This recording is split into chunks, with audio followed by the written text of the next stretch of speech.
Wind speeds in excess of 160 miles per hour, more than 2.4 trillion gallons of rain per day. Hurricanes are a destructive force that can crush anything and everything in its path. Are you ready for one? Tonight in a special presentation, WTXL ABC 27's weather team takes a look at what would happen during a potential hurricane hitting our area. Hurricane season 2016. What if?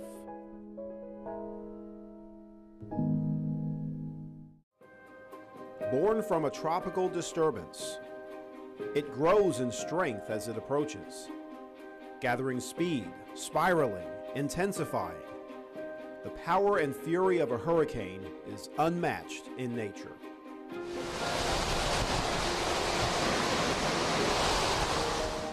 Fortunately for the Big Bend coast, a hurricane has not hit head-on in over 30 years, but we need to prepare for one every year. What if a hurricane were to hit home? Over the next half hour, we'll examine that very question. How would WTXL cover it? What local resources are available? And how would organizations designed to handle natural disasters respond?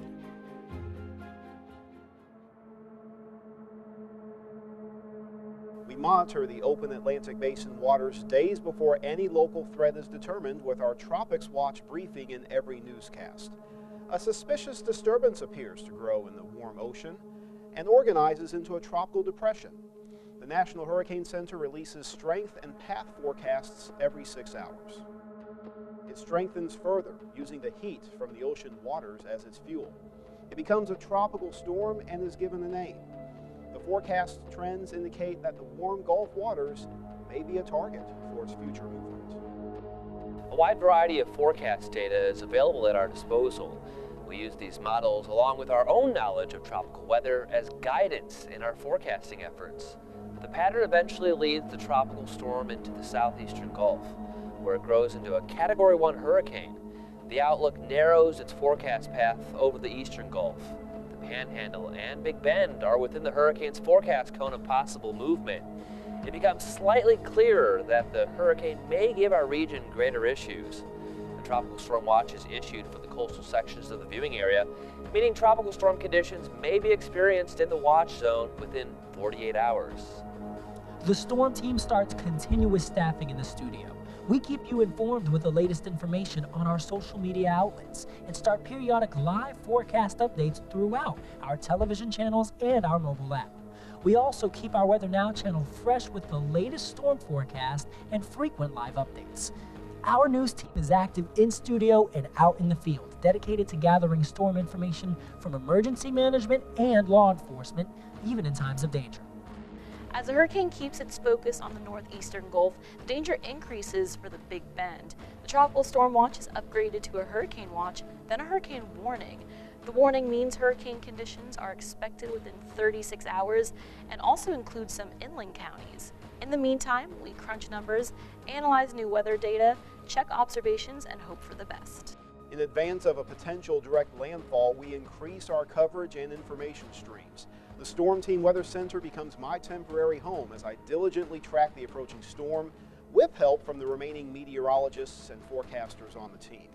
We extend our coverage on Weather Now, and when it becomes clear that the hurricane will carry its wind and rain into a large part of our region, we stay on the air on all of our channels with a steady, continuous, reliable flow of news and weather information, while you stay inside in your safe place until the storm goes by. We understand the what-if of a tropical system impacting our area, but what's our current state heading into this year's hurricane season?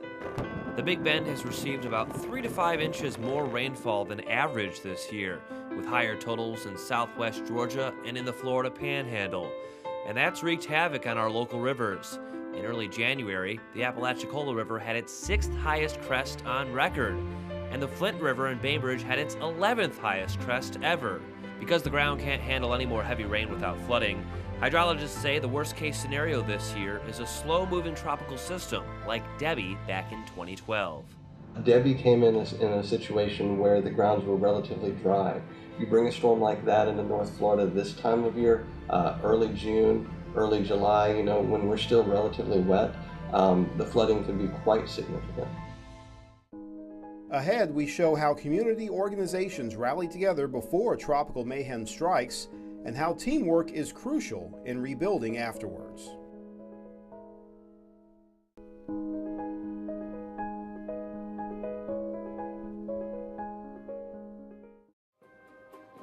When a hurricane hits, the damage and destruction can be massive. Areas left with power outages, which can last for days. People forced out of homes.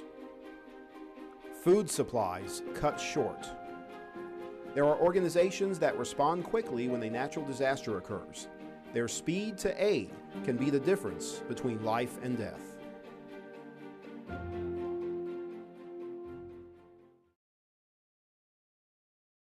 Surviving a hurricane and the chaos it can leave behind heavily depends on how folks prepare long before tropical troubles threaten. Regardless of the level of readiness, to borrow from a familiar phrase, it takes a village to start the recovery process and bring a regional rebound to reality.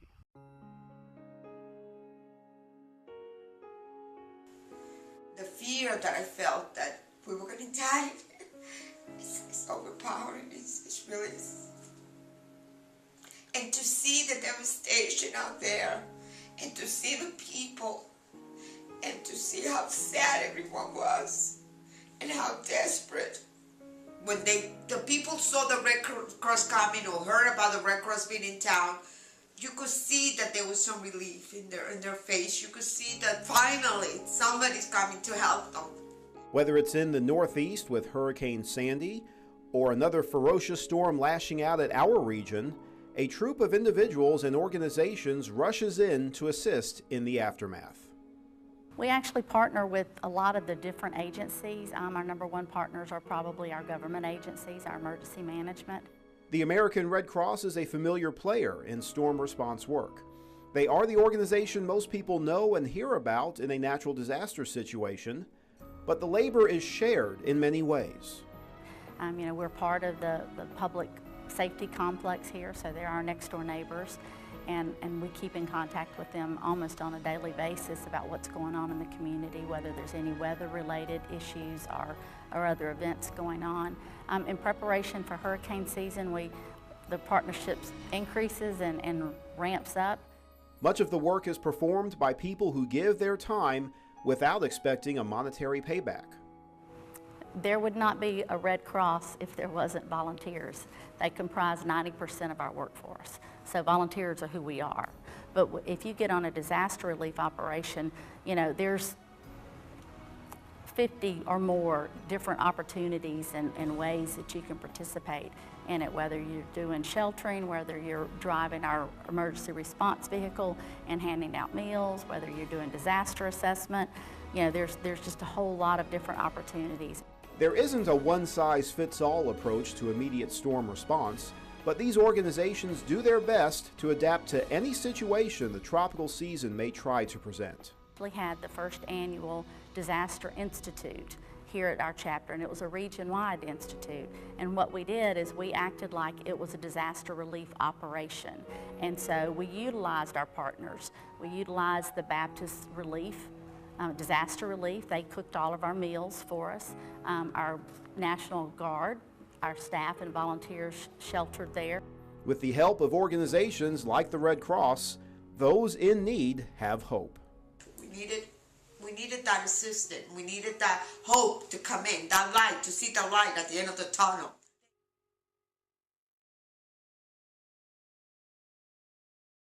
Protecting your home in the event of a hurricane or severe weather is critical. The difference between being ready and not can cost you thousands of dollars. More important than money, if you're not prepared, it could cost lives. We went to the experts to get information on what you should do to protect your home. They say plywood is a great defense to cover up any openings your home has. Once you get a breakthrough glass from tree branches, water incoming, then your interior damage is as a normal rule, almost total.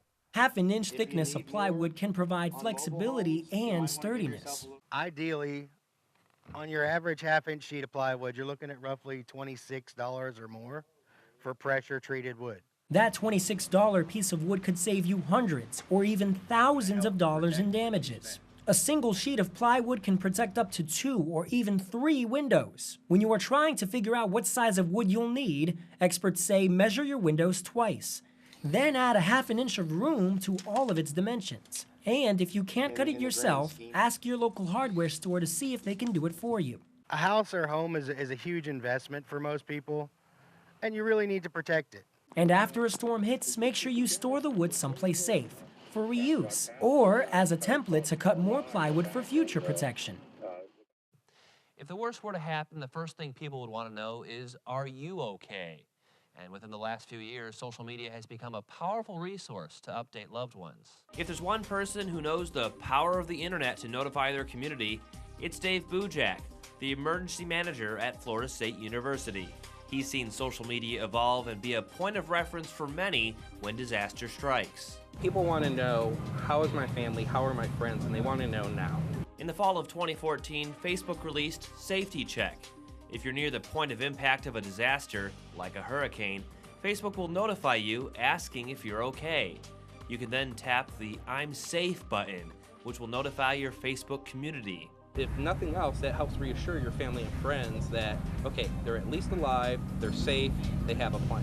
And for those who think that this may only be a resource for kids to use, Bujak says otherwise. Now, if you look at my demographics on Facebook, the 18 to 24 is my smallest box. The other demographics are in the older categories. The fact that more and more people are on Facebook makes it a great tool to keep loved ones informed with a simple click of a button. This allows you to quickly move on and get back to the potential cleanup. Up next, they say those who don't know history are doomed to repeat it. As we continue, we'll take a look at our past to try and predict what could happen if a hurricane hit our area in the future.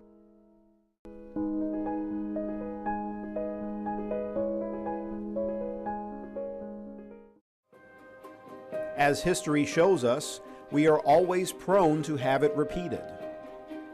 In our area, we've not only been hit with hurricanes, but many tropical storms, which can be just as devastating.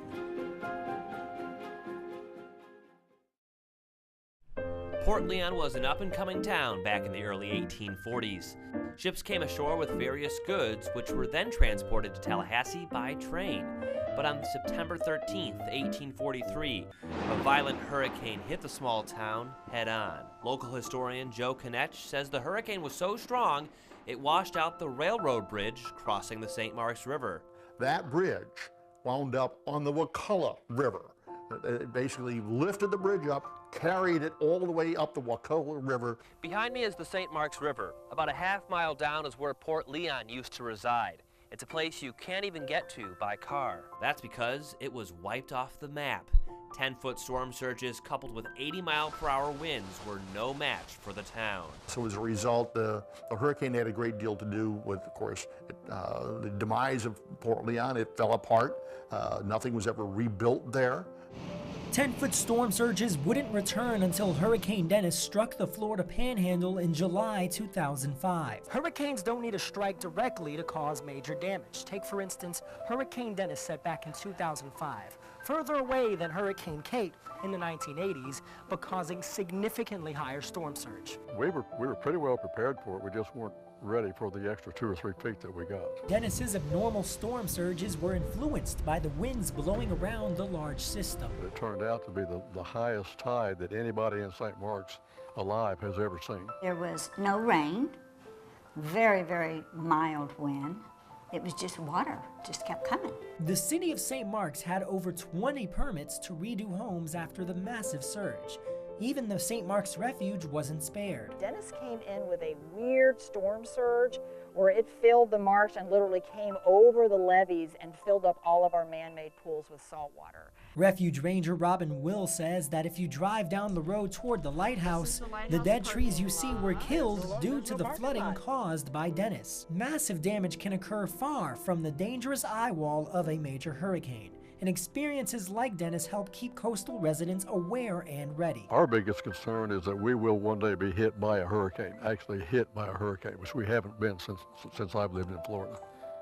Whether in the Big Bend or South Georgia, the area is just as vulnerable to tropical systems today as it was hundreds of years ago. Specifically, along the coastline, the largest threat is rising water.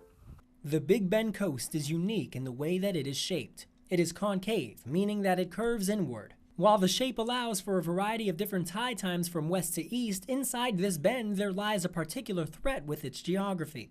Any water coming in from a tropical storm or hurricane will continue to gather in the waters of the bend. This result can be disastrous, as the water gathered would eventually mean even higher storm surge. That is why even if a storm moves west of our local area, threats are not zero. Make sure you stay tuned to WTXL ABC 27 so you can be aware in case the waters come your way. If a hurricane is forecasted to impact the region, do you know what to do or how to prepare? Straight ahead, we'll get some expert advice on just what to do.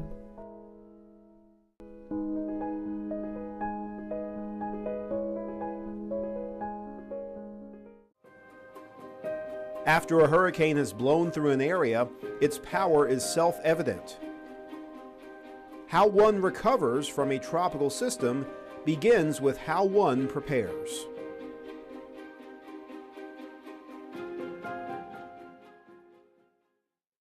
If you've lived in this area for a while now, you might have your preparedness routine memorized. But that routine may be kind of bland to accomplish each and every year. But with a little planning and avoiding procrastination, you can stay steps ahead of the storm, better prepared, and hurricane strong. Getting your home ready can take as little as an hour, or perhaps a weekend. Some preparation tasks are as simple as identifying easy-to-move yard items and figuring out where to store them before the winds howl. Going rooftop might be more time-consuming, but it's also important to clear the gutters of clutter so water can flow down and away from your house. Have trees on your property inspected and trimmed accordingly to avoid structural damage from downed branches. Ask yourself, when should I evacuate ahead of a hurricane? Then consider these tips. If you live farther away from the coast on relatively high ground and are a decent distance from a lake or a river, there might not be a need for you to leave. But if you live in a predetermined 5-tiered evacuation zone, know your zone and know the route on which to leave. Regardless of these, if law enforcement or emergency management officials call for you to leave your home, get out. Having a survival kit, whether at home or away, is crucial in the first few days after a storm. Include the basics: 1 gallon of water per person per day for at least 3 days. Also have non-perishable foods and power supplies for electronics and communication devices. Each family's needs are unique, so look through our checklist on our digital severe weather guide to make sure nothing you need is left out. Once you've completed your preparedness work, share your accomplishment and urge your friends to be ready too. Go out and help your neighbors. Find someone who's elderly in your community that needs help trimming those tree limbs. You know, reach out and help someone else and volunteer in your community. That's what it's all about. If you're ready and your community is ready, you'll be able to bounce back after a disaster. There's strength in numbers. Gather together in a group effort to make all our communities hurricane strong. Hurricanes have always been known for their strong winds and deadly storm surge, but until recently there have only been advisories for wind probabilities. Starting in 2016, the potential storm surge flooding map becomes operational. This map will be able to give information on coastal regions and the chance they have to be inundated with water from storm surge. Starting in 2017, storm surge watches and warnings will likely join the well-known hurricane and tropical storm watches and warnings. The reasons for these planned additions are quite simple.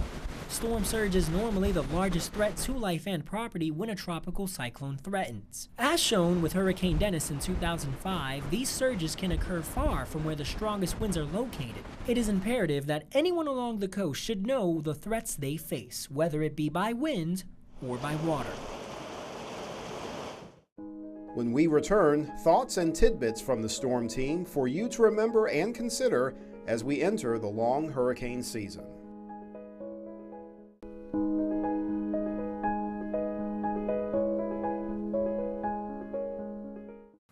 Seasonal hurricane forecasts, they're really just a number. The main number to keep in mind is one. One storm making a direct strike right in our area. That's all it takes to make any hurricane season memorable and devastating for us. We already know our area has been impacted by tropical systems in the past. It's important to learn from these experiences to better prepare our homes for future ones. And remember, before, during, and after a storm, don't panic. Keeping a level head can help save you time, resources, and even your life. Make sure to have your weather-ready kit and plan ahead of time. Stay aware about what's going on in case a hurricane does impact our region. Have a plan for worst-case scenario situations, and make sure to prepare yourself and your loved ones. If you have any questions, feel free to message us on our social media accounts. We keep the latest up-to-date information there. Being ready ahead of time and keeping these tips in mind can provide a sense of peace in a tumultuous time when the what-if scenario just happens to become reality.